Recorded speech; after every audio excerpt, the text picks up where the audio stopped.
Something quite extraordinary happened in Beijing a couple of days ago, and the critics in the West are going to love hearing about it, but I hope I can give some perspective and will find that there were very good reasons.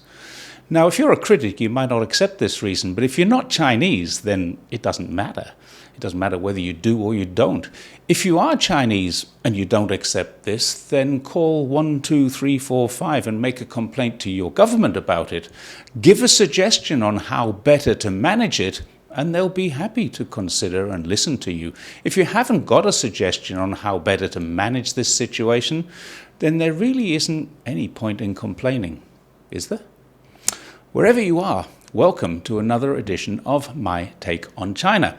And what we're going to talk about today is free speech on social media, because just a couple of days ago, a lady was arrested for making untrue comments on social media. While many in the West will smirk, they say, "See, we told you so, Chinese people don't have free speech," let me give some perspective on that. Perhaps those people haven't considered this perspective. First of all, under the Constitution of China, every person is entitled to freedom of speech. Bear with me. Freedom of assembly, freedom of protest, and freedom of religion. I've linked the Constitution here so you can look that up for yourself, or you can just take me at my word if you like. It's really up to you. Then, of course, the detractor or the critic will say it's okay for China to say that in the Constitution, but the reality is you don't have free speech, and this case proves it. Wrong.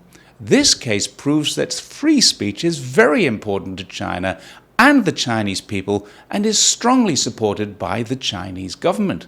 Let me explain. Any person in China can, and the evidence proves that they often do, go online and criticize the government. Now, I know most critics can't read Chinese, I do get that, so it's very easy for a manipulative media to suggest China can't have free speech, because they know 99.9% of their readers will never take the time to check. But take a look at Weibo, Xiaohongshu, Toutiao, or any one of a dozen other social media platforms, and you'll find plenty of criticism, particularly around local decisions. The great thing now is that Google will immediately translate it for you. So if you're a critic who doesn't want to check that, there's a reason. You don't want to know the truth. Anyone who wants to know the truth would surely verify it. And this is why I say to so many of my critics, don't accuse me of lying, prove me wrong. Because if you can't, then there's a very good reason. It's most likely that I'm not lying to you. That's why you can't prove me wrong. But if you don't want to take the time to prove me wrong, then what does that make you apart from lazy and careless? It makes you something else. And we all know what that is. And I'm not going to spoil the YouTube algorithm by saying what you as a critic of China is, but it starts with R and ends in ist. Even those very sad examples of Chinese people operating from the West are so badly misinformed that many of them have joined this large club and are part of the misinformation. But now back to the story about our Beijing lady. She was arrested for defaming an Olympic coach and athletes. Note that word, defaming. To quote the local police, she maliciously fabricated information and blatantly defamed others, resulting in an adverse impact on society. End of quote. In other words, she lied. At the time of posting the article, the authorities had deleted 12,000 posts and banned more than 300 accounts because they were disturbing the fabric of society. They were inciting one group to hate another group. Because when the athletes return from the games, there will be some people who are angry that either they didn't perform well enough or that they performed too well and beat one of their heroes. Most of this defamation came about because one Chinese athlete defeated another Chinese athlete, and the fans of the other were angry. That's not really important, you might say, except when you look at the effects of misinformation and what they can do to a country, any country, then you realize the effects can be and often are profound. For example, during COVID, The President of the United States says he didn't think masks would work. He didn't believe in isolation, and he didn't believe that what China was doing was right. He also thought we could flush our lungs with bleach and be cured, and people believed him and went out and did it. 2 years later, over 1 million people were dead. When vaccinations were made available, there was so much misinformation that many people decided not to take them. More people died. The US government deliberately misinformed the Philippines and several other countries that Chinese vaccinations were unsafe, and more people died. But I'm no expert on COVID or vaccinations. I've left all of that to the science. Let's just say the misinformation is still rampant, and it will be for a long time before that dust clears. Let's look at another example. England. Last month, a terrible event. One young man went to a dance event and he stabbed many people, about 12 people. 3 young girls died. Someone put out information that was wrong. He was a boat refugee. He was a Muslim. He only arrived last year.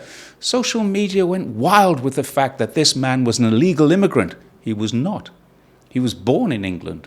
But misinformation has led to riots in many cities. The worst rioting in more than a decade, and they've had a lot, all fueled by misinformation and pumped into the far right and the anti-immigrant movements. Stores have been looted, property damaged, hundreds injured, and there will be more, all because someone said the killer was a Muslim who arrived on a boat last year. He was in fact a British-born Rwandan. So when we know that millions can die because of misinformation, towns can be destroyed, and as is happening in the UK now, the very fabric of society is being torn at, if not torn apart, we have a choice. We can learn from how China controls misinformation, defamation, and slander to maintain harmony and a peaceful society.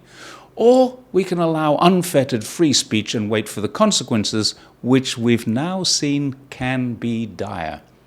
Within a few weeks, there will be proposals in Parliament in the UK for control over social media. Watch this space. This was proposed in a report in 2022, which I've linked, and will almost certainly be passed into law in the UK because of what's happened. The US have similar laws in the process too, and have actually prosecuted people, but so far the Supreme Court has overturned them all. Apparently, having the right to lie online is more important than worrying about the consequences of it. And many Americans might be happy about that. And since I'm not an American, I'll leave it to them to make whatever changes they think the democratic process can provide for them. Since I live in China with my Chinese family, I support how China does it, and I applaud them for taking action to prevent misinformation flooding social media. As I've often said, there are laws that work well in one society but not in another, and there are laws that won't work well in a society. We all have different experiences. We share different cultures. We have different reasons for thinking something is right or wrong. It isn't wrong because we disagree with it. It's wrong when it disagrees with society. So far, China's laws seem to be very much built around maintaining a harmonious society, and I, for one, appreciate that. Thanks once again for watching my take on China, and I'll see you next time.